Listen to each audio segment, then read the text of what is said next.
හරි. හොඳට බලා ගන්න. ආයෙ පස්සේ ගැටලුවේ එහෙම නැති වුණොත් නේ. හරි. මේ තියෙන්නේ alphabet එකේ කොටසක්. හරිද? the alphabet part 3 කියලා මම මේක ගත්තා. හරිද? ඉස්සෙල්ලා alphabet part 1 එකේ ගත්තා අකුරු ටික විතරක්. පැහැදිලිද? ඊගාවට සිංහල අකුරුත් එක්ක සිංහල මීන් එක alphabet part 2 ගත්තා. දැන් මේ අවසාන කොටස. හරිද? අවසාන කොටස. මේක බලා ගන්න. මේ alphabet එක ප්‍රධාන වශයෙන් කොටස් කීයකට බෙදනවද? මට උත්තර දෙන්න ඕනේ. මොනවද ඔක කරන්නේ? මෙයා කරන්නේ. පොත කියන්නේ. ආ ගන්න ඕනේ. පස්සේ තේරුනේ නැහැ කියලා කියන්න බෑ. පැහැදිලිද? හරි. ප්‍රධාන වශයෙන් කොටස් කීයකට බෙදනවද? 4කට. කීයකටද? 5කට බෙදනවද ඉංග්‍රීසි කෝඩියේ? කවුද කියලා දුන්නේ? ඔව්. දෙකකට බෙදෙනවා. හරිද? ඉංග්‍රීසි කෝඩියේ කොටස් කීයකට බෙදනවද? ඔව් දෙකකට බෙදෙනවා ප්‍රධානව. මොනවද?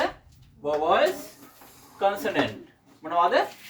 vowels consonant. vowels කියන්නේ දන්නවා නේද? vowels මොනවද? ස්වර. ස්වර. consonant කියන්නේ ව්‍යංජන. මොනවද?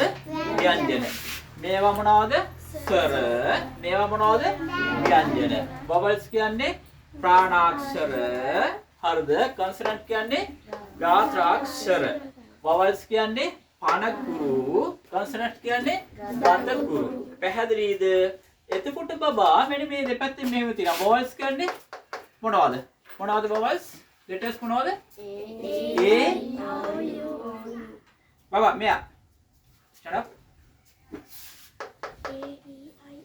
අයිය කියන්න ඕනේ ඇහෙන්නේ. A-E-I-O-U. ඔයා අරුණි. A-E-I-O-U. හරි consonant මොනවද? B-C-D-F-G. ඔය ඒ කියන්නේ ඉංග්‍රීසි කෝඩියේ A E I O U කියන vowels අකුරු 5 letters 5 ඉවත් වුණාගෙන් පස්සේ තියෙන ඊගාවට මොනවද පුතේ? consonant. පැහැදිලිද? consonant. එතකොට කවදාකවත් vowels වලින් පමණක් වචන හැදෙන්නේ නැහැ. හරිද? consonant වලින් විතරක් වචන හැදෙන්නේ නැහැ. හොඳට මතක තියාගන්න. පැහැදිලිද මම කියප එක? කොහොමද කිව්වේ? vowels වලින් පමණක් හැදෙන්නේ නැහැ. consonant වලින් පමණක් වචන හැදෙන්නේ නැහැ. භාෂාවේ වචන හැදිලා තියෙන්නේ මෙන්න මේ vowels සහ consonant එකතු වීමෙන් තමයි හැදිලා තියෙන්නේ. මොනවද හැදෙන්නේ? මේ දෙක vowels සහ consonant එකතු වෙලා මොනවද හැදෙන්නේ? මේ මොනවද? words. words. words කියන්නේ වචන හැදෙනවා. හොඳට අහගන්න. වචන හැදෙනවා. වචන ප්‍රධාන වශයෙන් කොටස් කීයකට බෙදනවද? ඊකට වචන මම අහන්නේ. words. ඔව්. කොටස් කීයකට බෙදනවද? දෙකකට බෙදනවා. මොනවද මේ දෙක? noun verbs. ආයි මෙතන වචන ප්‍රධාන වශයෙන් කොටස් දෙකකට බෙදනවා. මොනවද? nouns කියන කොටසක් බෙදෙනවා. ඒක nouns කියන්නේ නාම පද. පැහැදිලිද? ඊළඟට මේ මොනවද?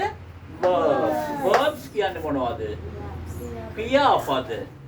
verbs කියන්නේ ක්‍රියාපද. එතකොට නාම පද කියලා කොටසක් තියෙනවා. ක්‍රියාපද කියලා කොටසක් තියෙනවා. පැහැදිලිද? හරි. එතකොට නාම පද කියන්නේ මොනවද? නාම පද කියන්නේ යම් දෙයකට හෝ යම් පුද්ගලයෙකුට යම් තැනකට කියන නමක්. නාම. තේරෙනවද? එතකොට මේ verbs කියන්නේ මොනවද? ක්‍රියාපද කියන්නේ මොනවද? කරන දේ කරන. ඔව් යමෙක් හෝ අපි විසින් කරන ලද යම් ක්‍රියාකාරකම්. පැහැදිලිද? කරන ලද ක්‍රියාකාරකම්. ඒවට කියනවා ක්‍රියාකාරකම්. හරිද? මෙතන අපි බලමු නාම පද මොනවද එතකොට? අපිට ගන්න පුළුවන් මේ පේන්න තියෙන දේවල් මොනවද? pen, book, cat, rat, table, තේරුණා නේද? house, chair, books. පැහැදිලි නේද? හරි. එතකොට verbs කියන්නේ මොනවද? කරන දේවල් මොනවද? go, come, eat, hide, cry, dance, sing, run නේද බබා? listen නේද? ඒ හැම දෙයක්ම අපි එදිනදා ජීවිතේ කරන ක්‍රියාකාරකම්. ක්‍රියාකාරකම් මොන වශයෙන්ද හඳුන්වන්නේ? ක්‍රියාපද verbs වශයෙන් හඳුන්වනවා. ඒ ගාන නාම පද noun වශයෙන් හඳුන්වනවා. පැහැදිලිද?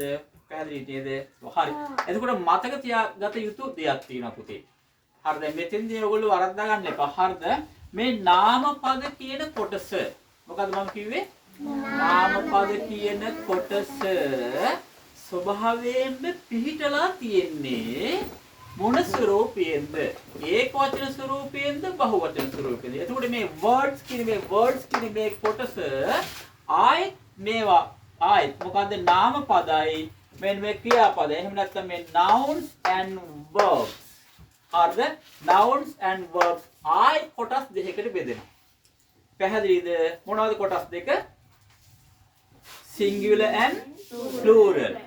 singular and plural. හරිද? මේ nouns එකක් බෙදෙනවා singular and plural. ඊගාවට මෙන්න මේ verbs එකක් බෙදෙනවා singular and plural. ඒක වචන සහ බහු වචන වලට. පැහැදිලිද? එතකොට පුතාලා මතක තියාගන්න ඕන මෙන්න මෙහෙම කාරණයක් තියෙනවා. හරිද? verbs ගත්තගෙන් පස්සේ ස්වභාවයෙන්ම මේ ලැන්ග්වේජ් එකේ භාෂාවේ පිහිටලා තියෙන්නේ බහු වචන ස්වරූපයෙන්. මොකක්ද කිව්වේ? බහු වචන ස්වරූපයෙන් තමයි මේ ක්‍රියාපද පිහිටලා තිබෙන්නේ. හැබැයි මේ නාම පද පිහිටලා තියෙන්නේ එතකොට ඒක වචන ස්වරූපයෙන්. කොහොමද? ඒක වචන ස්වරූපයෙන් තමයි පිහිටලා තියෙන්නේ. පැහැදිලිද? නදීෂා කොහොමද කිව්වේ? කියන්න බලන්න නදීෂා. නාම පදයක් පිහිටලා තියෙන්නේ කොහොමද? ඒක වචන ස්වරූපයෙන්ද බහු වචන ස්වරූපයෙන්ද? ඒක වචන ස්වරූපයෙන් නේද බබා? good, very good බබා. හරි. ඊගාවට verbs ක්‍රියාපද මේ බබා ක්‍රියාපදේ කොහොමද? බබා ක්‍රියාපද පිටලා තියෙන්නේ ඒක වචන ස්වරූපයෙන්ද බහු වචන ස්වරූපයෙන්ද? very good, very good, very good. ඔයාලට බැරි දෙයක් තියෙනවා නම් මෙයාලගෙන් අහගන්නත් පුළුවන්. හොඳේ. ලැජ්ජ වෙන්න ඕනේ නැහැ. හරියට හරියනවා. හරි නේද? හරි බබා. එතකොට මෙන්න මේ විදිහට තමයි මේවා පිහිටලා තියෙන්නේ. පැහැදිලිද? හරි. එතකොට මෙතන නාම පද ගත්තගෙන් පස්සේ නාම පද වර්ග. හරිද? kind of noun. kind noun.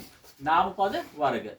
මේ තියෙනවා කීයක් විතර ඉස්කෝලේදී ඉගෙනගෙන තියෙනවද? 10ක් විතර. නාම පද වර්ග. මම කියන්නේ 15ක් 20ක් විතර වර්ගීකරණය කරලා තියෙනවා.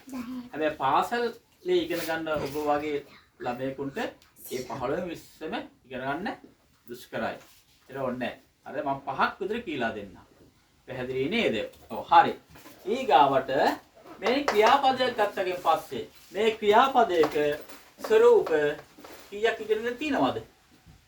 පහේදන අපේ ඉස්කෝලේ මේ ඉස්සෙල්ලා මේ ආපු ළමයි නම් දන්නවා කාවින්ද එහෙම. මෙලා දන්නවා ඇති. කීයක් තියෙනවද බබා? ක්‍රියාපදයක් කොටස් කීයකට බෙදන්න පුළුවන්ද අපිට? කීයකටද? දන්නේ නැහැ නේ මතක නැහැ නේද? හරි. 5කට බෙදන්න පුළුවන්. ඕනෑම ක්‍රියාපදයක්. ඒ කියන්නේ මේ භාෂාවේ තියෙන ඕනෑම ක්‍රියාපදයක් කොටස් 5කට බෙදෙනවා. හොඳට මතක තියාගන්න. පැහැදිලි නේද? එතකොට නාම පද වර්ග මම කිව්වේ අර 15ක් තියෙනවා. 17ක් 18ක් 20ක් විතර තියෙනවා. ඒවා ඔච්චර ඕනේ නැහැ ඔයාලට. පැහැදිලිද? එතකොට මෙතන මේ නාම පද වර්ග දැන් ඉස්කෝලේ පෙළ පොතේ තියෙනවා නේද? දැන් මොන 6 7 8 වගේ වෙනකොට මේ ටික වර්ග ටික ඔක්කොම එනවා. පැහැදිලිද? මේ බලන්න. හරි මෙතනින් නාම පද වර්ග ගත්තගෙන් පස්සේ එනවා ඉස්සෙල්ලාම proper noun. අහලා තියෙනවද proper noun? අහලා නැහැ. proper noun. ඊගාවට common noun. common noun. අර ඊළඟට collective noun. කොලේ 6 පන්ති පොතේ මම හිතන්නේ තියෙනවා 6 7 වගේ තියෙනවා collective noun. තේරුණා නේද? ඊගාවට abstract noun. තේරුණා නේද? භාවවාචක නාම පද. ඒවම නෝට් එකත් එක්කම දෙන්නේ මේ මම නිකන් පොඩි මතක් වෙන්න කියන්නේ නෝට් එකත් එක්ක තමයි ඒවා දෙන්නේ. ඊගාවට material noun ද්‍රව්‍ය නාම. තේරුණා නේද? ඔය පහ වලට දැනට මේකට ඉගෙන ගත්තගෙන් පස්සේ හරි. ඔයාලා පැහැදිලිද? හරි ඊළඟට පුතාලා බලන්න ක්‍රියාපදයක් ගත්තගෙන් පස්සේ මේ ඕනෑම ක්‍රියාපදයක් කොටස් පහකට බෙදනවා කිව්වා නේද මම? ඕනෑම ක්‍රියාපදයක් අපි ඉගෙන ගන්න හැම ක්‍රියාපදයක්ම එතකොට අපි කොටස් පහ දැනගෙන ඉන්න ඕනේ. පැහැදිලිද? ඒකම ඔයාලට අර ටියුට් එකක් දෙන්න මම. අපි නිකන් මම මෙතන මතක් කරන්න පුතේ. දැන් මෙතන මෙන්න මෙහෙම. හරිද? මම එක්සැම්පල් එකක් විදිහට මේ go කියන පදේ ගත්තකින් පස්සේ. පැහැදිලිද? මම මේක මෙහෙම දෙන්න. දැන් මේ නාම පද ටික වරක පහ ඔයගොල්ලන්ට නෝට් එකක් එක්ක දෙන්න ඕනේ. තේරුණාද? ඒක නිසා ඊගාව කොටසෙන් මම මේ ටික දෙන්නම් නාම පද වර්ග මොනවද කියලා. දැන් මේ chart එකෙන් එහාට යන ඊගාවට නෝට් එකත් එක්ක. පැහැදිලිද? හරි එතකොට මම මේ දැන් මේක විස්තර කරන්න දැන් මේ වාගේ නාම පද තියෙනවා කියලා. පැහැදිලි නේද? එතකොට go කියන ක්‍රියාපදේ මම ගන්නවා මෙතෙන්දී. හරිද? go කියන ක්‍රියාපදේ ගත්තකින් පස්සේ පුතේ go. පේනවද? go කියන්නේ මේක මොකද්ද? infinitive කියලා අපි හඳුන්වනවා. මේ go කියන්නේ යනවා කියන එකනේ අපි. ඔය යනවා කියන ක්‍රියාපදේ. ඉංග්‍රීසි භාෂාව තුළ go කියන එක යනවා කියන ක්‍රියාපදේ. මේක infinitive. ඒ කියන්නේ base form කියලා අපි හඳුන්වනවා. ඉස්සෙල්ලාම අපිට මේ ක්‍රියාපදයක දකින්න ලැබෙන්නේ මේ base form එක. තේරුණා නේද පුතේ? මේක infinitive. ඊගාවට මේක මං කිව්වානේ මේකත් ඒක වචන බහු වචන වලට බෙදෙනවා කියලා කිව්වා නේද?